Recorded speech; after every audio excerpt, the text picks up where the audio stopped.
Hello everyone, welcome to my YouTube channel. I hope y'all are doing well. If you like what you see in this video, leave a like, comment, and subscribe. Today I'll be taking a look at Windrose, which was released today as of this recording, April 14th. Currently sitting at a very positive review with 1,907 reviews in total on Steam.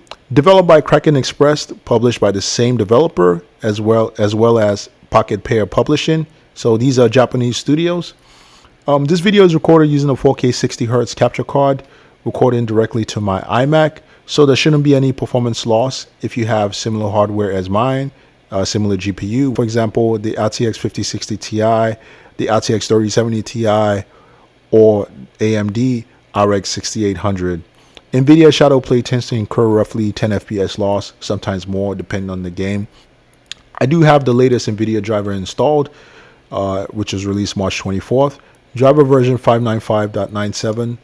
Okay, so looking at this game, it has this cartoonish art style to it. Anyway, it is currently in early access, an early access game, currently priced at $27. For the processor, Intel Core i7-10700 or AMD Ryzen 7 5800X. Okay, so these CPU are analogous to my i9-9900K. My 9900K might be a little bit faster than both, especially since it's overclocked to 5 gigahertz. System memory 32 gigabytes. Oh, that is very steep. I hope that is not true. But yeah, 32 gigabyte is quite steep. Graphics card, the RTX 3080 or the RX 6800 XT. Oh wow. Okay, so these are quite steep GPUs. Okay, DX12 version recommended. 30 gigabytes of storage space. I'm guessing this is SSD that it recommends. Yeah, so it is recommending SSD. But the actual file size when I installed the game directly to my NVMe drive was 8.6 gigabytes. So yeah, I mean, the system requirement is quite steep. So this, I have to ask, is this another Unreal Engine 5 game? And I think the answer to that is yes, you know, because it's only Unreal Engine 5 that you tend to see these stiff hardwares in, but then the visual trade-off is not there. Like, look at this graphics. Are you telling me this game warrants a 3080 or a 6800 XT? Are you serious? This looks like Gothic or Risen or Sacred 2 from like the PlayStation 3 era. Another piece of trash on Unreal Engine 5 game.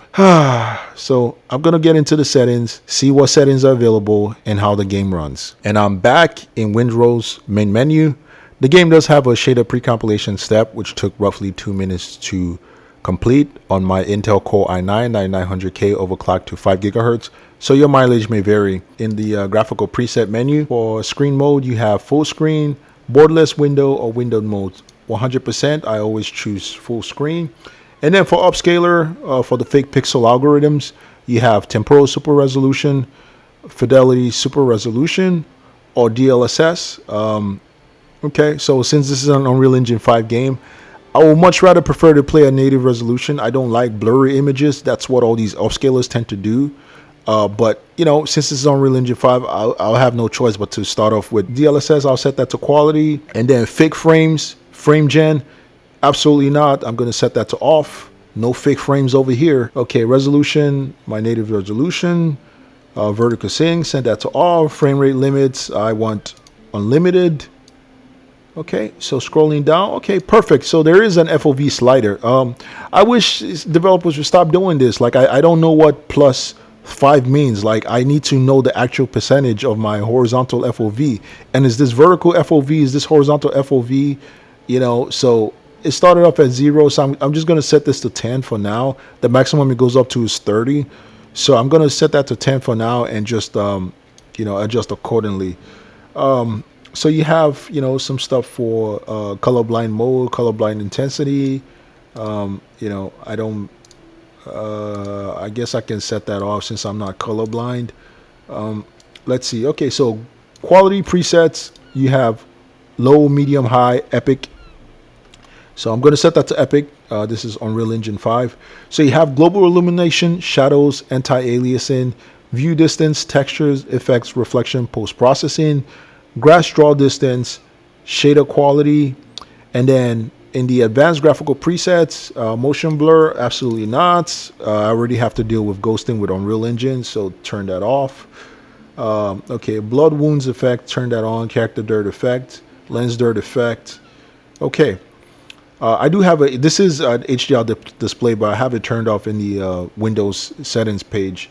Okay, so that's pretty much it for the graphical preset. DLSS quality is set to 60% of my actual render resolution. Typically, I believe DLSS quality is at least 65, maybe 67% of your screen resolution. So that is very, very low. You know, for the most part, DLSS quality should be 1712 by 960, upscaled to my native resolution of 2560 by 1440p.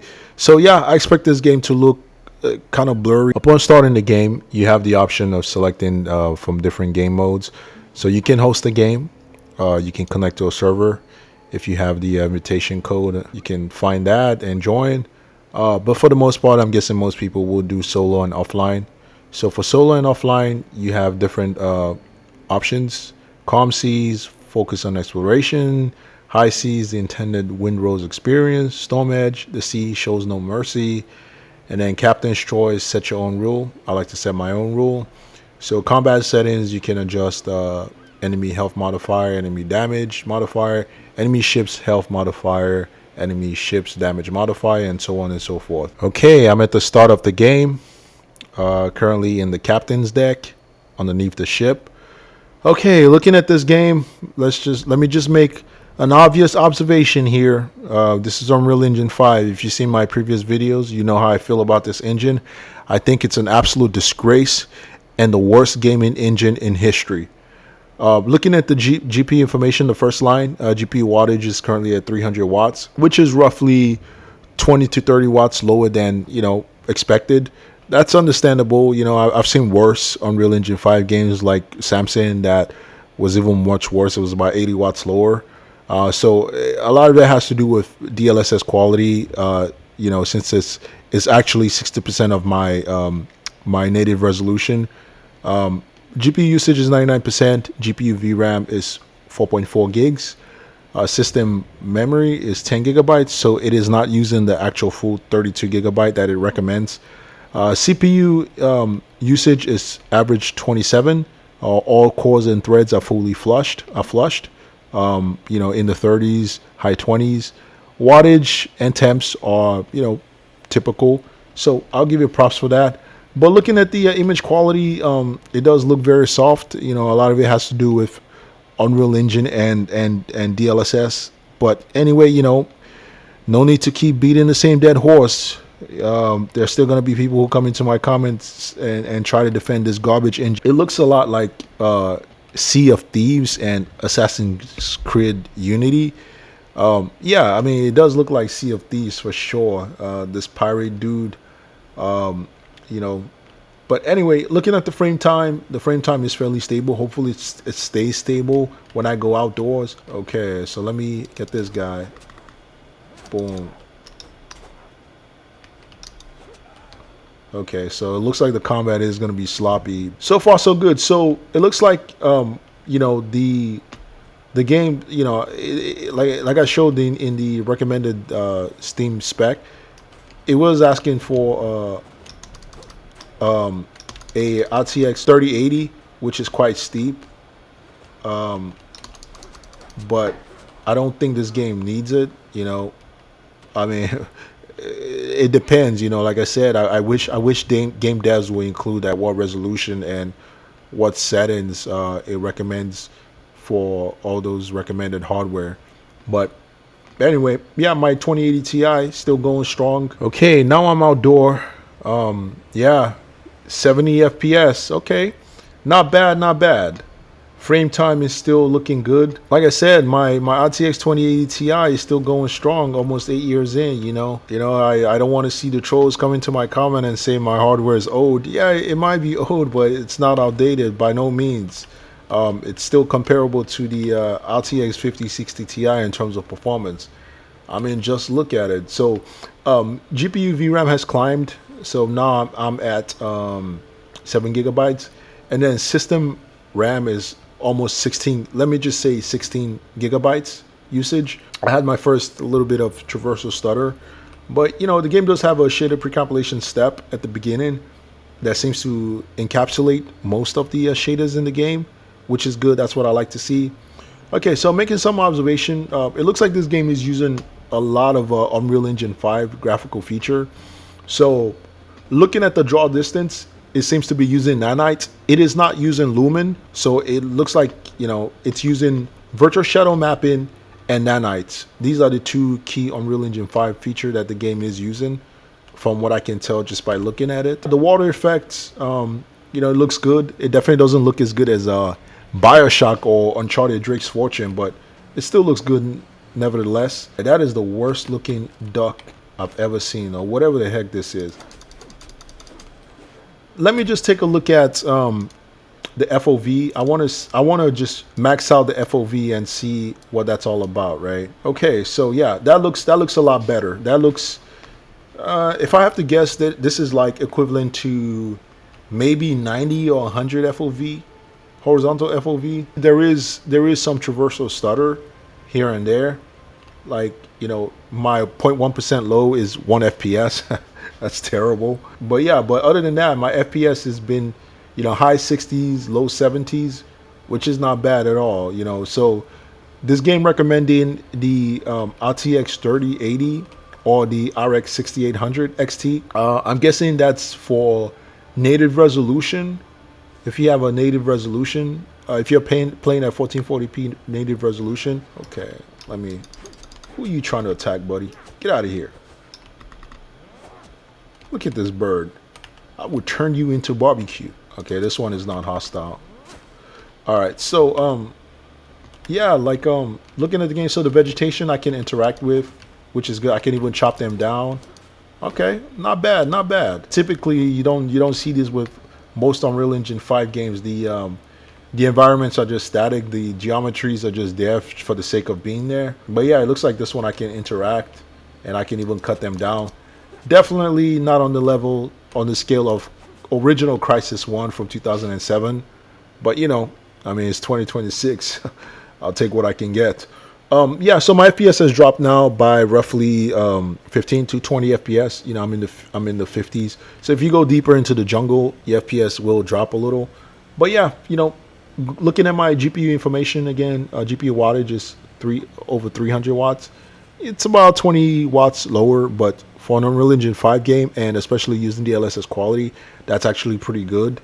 So it looks like the game is more GPU heavy than CPU heavy. All CPU cores and threads are being utilized, which is what I like to see. There goes the stutter. All right, let me kill this wild boar.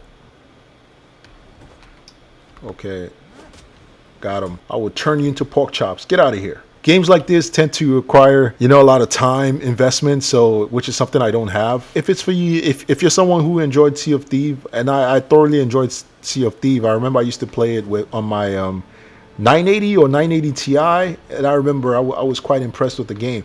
Speaking of Sea of Thieves, I think Sea of Thieves looks better than this. That's quite funny. The technical level, I'll say this. I'll rate this game for an Unreal Engine 5 game.